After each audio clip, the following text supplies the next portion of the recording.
மன்மத வருட பொதுப்பலன்கள். சிம்மம். ஈச்சமுள் கொண்டு இருக இருக தைத்தாலும் தேற்றிய வசனம் சொல்லாமல் விடான் என்ற பழமொழிக்கேற்ப எந்த சூழ்நிலையிலும் கொண்ட கொள்கைகளில் விட்டுக் கொடுக்க மாட்டீர்கள். உங்களுடைய ராசிக்கு 10ஆம் வீட்டில் சுக்கிரன் அமர்ந்திருக்கும் போது இந்த ஆண்டு பிறப்பதால் தைரியம் கூடும். சமூகத்தில் நல்ல அந்தஸ்தில் இருப்பவர்கள் ஆதாயம் அடைவீர்கள். வாகனத்தை மாற்றுவீர்கள். மனைவி வழியில் சில உதவிகள் கிடைக்கும். உங்களுடைய ராசிக்கு 6வது ராசியில் இந்த ஆண்டு பிறப்பதால் மகிழ்ச்சி தங்கும். குடும்பத்தில் நிம்மதி உண்டாகும். வருமானத்தை உயர்த்தி சில முயற்சிகள் மேற்கொள்வீர்கள். உங்கள் யோகாதிபதியான செவ்வாய் நட்சத்திரத்தில் இந்த ஆண்டு பிறப்பதால் சிலருக்கு வெளிநாடு, அண்டை மாநிலத்தில் வேலை கிடைக்க வாய்ப்பு இருக்கிறது.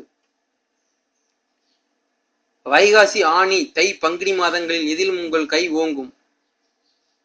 பணவரவு அதிகரிக்கும். மகளுக்கு திருமணம் முடியும். வேலை கிடைக்கவும் வாய்ப்பு இருக்கிறது. ஐப்பசி, கார்த்திகை மாதங்களில் உங்கள் ராசிநாதன் சூரியன் பலவீனமடைவதால் முதுகுவலி, உறவினர்கள் பகை, வீண் செலவுகள் வந்து நீங்கும்.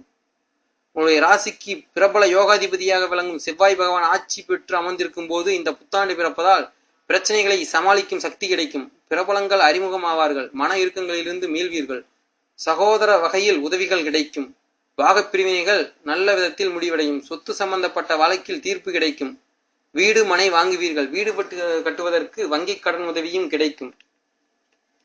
உங்கள் ராசிக்கு 12ஆம் வீட்டில் குரு மறைந்திருக்கும் நேரத்தில் இந்த புத்தாண்டு பிறப்பதால் செலவுகள் அதிகமாகிக் கொண்டே போகும். அலைச்சலும் இருக்கும். உங்கள் மீது சின்ன சின்ன வீண்பலிகள் வரக்கூடும். வெளிவட்டாரத்தில் உங்களை பற்றி விமர்சனங்கள் எல்லாம் அதிகரிக்கும். 5/7/2015 முதல் உங்களுடைய ராசிக்குள் குரு நுழைவதால் ஆரோக்கியத்தில் நீங்கள் அக்கறை காட்ட வேண்டும். பெரிய நோய் இருப்பதைப் போல தோன்றும். அவ்வப்போது மனக்குழப்பங்களும் தடுமாற்றத்திலும் இருக்கும். சுற்றியிருப்பவர்கள் யார் நல்லவர்கள் யார் அல்லாதவர்கள் என்பதை கண்டறிவதில் உங்களுக்கு தடுமாறுவீர்கள். கணவன் மனைவிக்குள் வீண் சந்தேகம், ஈகோ பிரச்சனைகள், பிரிவுகள் ஏற்படும். எனவே கவனமாக இருப்பது நல்லது. உங்களின் முன்கோபத்தால் நல்லவர்களின் நட்பை இழக்க வேண்டி வரும். நேரம் கிடைக்கும் போது யோகா, தியானம் செய்து பாருங்கள். உங்களுடைய ராசிக்கு 2ஆம் வீட்டில் ராகு நிற்பதால் பார்வை கோளாறு வந்து நீங்கும். அலர்ஜியால் கண்வலி வந்து போகும். சிலருக்கு சின்ன சின்ன அறுவை சிகிச்சைகள் வர வாய்ப்பு இருக்கிறது. தொண்டை புகைச்சல், சளி தொந்தரவு அவ்வப்போது வரும். 8/1/2016 முதல் ராகு உங்கள் ராசிக்குள் நுழை இருப்பதால் யூரினரி இன்ஃபெக்ஷன், மன உளைச்சல், தாழ்வு மனப்பான்மை வந்து போகும். மற்றவர்கள் உங்களை நீங்களே ஒப்பிட்டு பார்க்காதீர்கள். உங்களுடைய திறமை மீது நீங்கள் நம்பிக்கை வைப்பது நல்லது. குடும்ப அந்தரங்க விஷயங்களை பற்றி வெளியாட்களிடம் பகிர்ந்து கொள்ளாதீர்கள். தொடர்ந்து ராகுவின் போக்கு சரியில்லாததால் குலதெய்வத்தை வழங்குங்கள். சித்தர்கள், ஜீவ சமாதிகளுக்கு சென்று வருவது நல்லது. நோயாளிகளுக்கு மருந்து செலவுகளை நீங்கள் ஏற்றுக்கொள்வது நல்லது. கேது உங்களுடைய ராசிக்கு 8இல் அமர்ந்திருக்கும் போது இந்த ஆண்டு பிறப்பதால் சேமிப்புகள் கரையும். மற்றவர்களுக்கு ஜாமீன் கேரண்டர் கையொப்பமிட வேண்டாம். திடீரென்று அறிமுகமானவர்களை வீட்டிற்கு அழைத்து வர வேண்டாம். மனைவிக்கு ஆரோக்கியம் குறையும். அதிலும் குறிப்பாக 8/1/2016 முதல் 7ஆம் வீட்டிலேயே கேது வந்தமர்வதால் மனைவியுடன் கருத்து மோதல்கள் ஏற்படக்கூடும். வீண் சந்தேகத்தால் பிரிவுகள் வரக்கூடும். இந்த ஆண்டு முழுக்க உங்களுடைய ராசிக்கு 4ஆம் வீட்டிலே சனி தொடர்வதால் தாயாருக்கு அடிக்கடி உடல்நிலை பாதிக்கும். அவருடன் மனக்கசப்பு வந்து நீங்கும். தாய் வழி உறவினர்கள் கருத்து வேறுபாடுகள் வரக்கூடும்.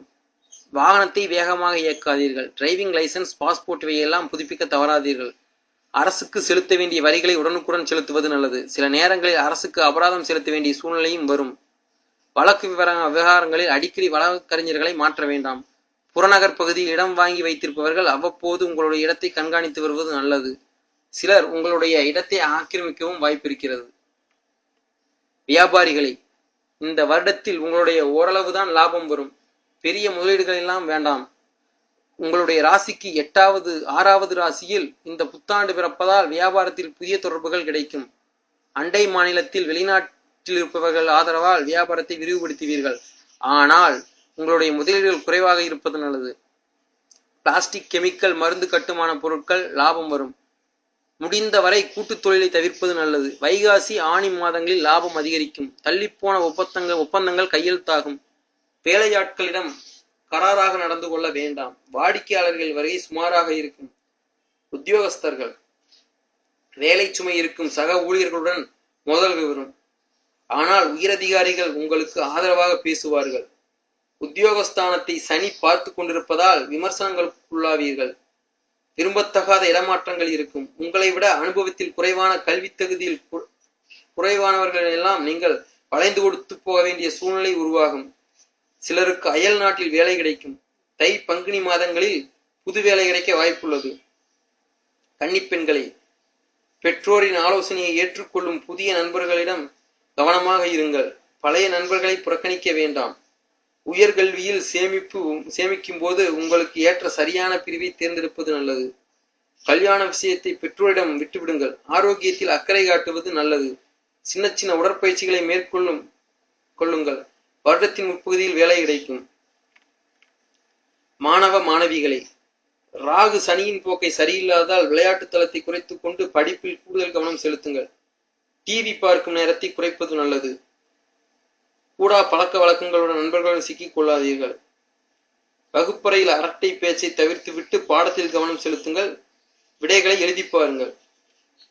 அரசியல்வாதிகளே, சிலர் உங்களை பற்றி தவறான வதந்திகளை மேலிடத்திற்கு கொண்டு செல்லக்கூடும். விழிப்புடன் இருங்கள். கௌரவ பதவி உண்டு. சகாக்களை அடக்கி வாசிக்க சொல்லுங்கள். சட்டத்திற்கு புறம்பான முயற்சிகளை தவிர்த்து விடுவது நல்லது. கலைத்துறையினரே, உங்களுக்கு எதிராக செயல்படுபவர்கள் வலுவிழப்பார்கள். ஹிந்தி கன்னடம் பேசுபவர்களால் புது வாய்ப்புகள் வரும். அரசியல் ஆதாயம் உண்டு. விவசாயிகளே, வாய்க்கால் வரப்பை சண்டை என்றெல்லாம் நேரத்தை வீணடிக்காதீர்கள். விளைச்சலை கவனம் செலுத்த பாருங்கள். குருவி தொல்லை பூச்சி தொல்லை அதிகரிக்கும். ஒரு நிலத்தை விற்று மற்றொரு சொத்தை காப்பாற்ற வேண்டி வரும். இந்த புத்தாண்டை சற்றே உடல் அசௌகரியத்தை தந்தாலும் போராட்டங்களை சளைக்காமல் சமாளித்து வெற்றி பெறும் சக்தியை தருவதாக அமையும். பரிகாரம்: விழுப்புரத்திற்கு அருகேயுள்ள பரசிக்கல் நரசிம்மனை தரிசித்து வாருங்கள். கட்டிடத் தொழிலாளிகளுக்கு உதவுங்கள்.